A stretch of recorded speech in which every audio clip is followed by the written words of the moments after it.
Just a little follow-up to my video on replacing the alternator belt on the BX24. It is all running now, but it was a little tricky getting the new belt in. It was really tight. So I had to loosen up that bracket. There's two bolts over here, back on the bracket.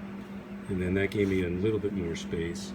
And then what really helped in the end was the tire iron and the screwdriver to pull it around. I put some WD-40 on the belt, and that made it easy to slip it around the pulley.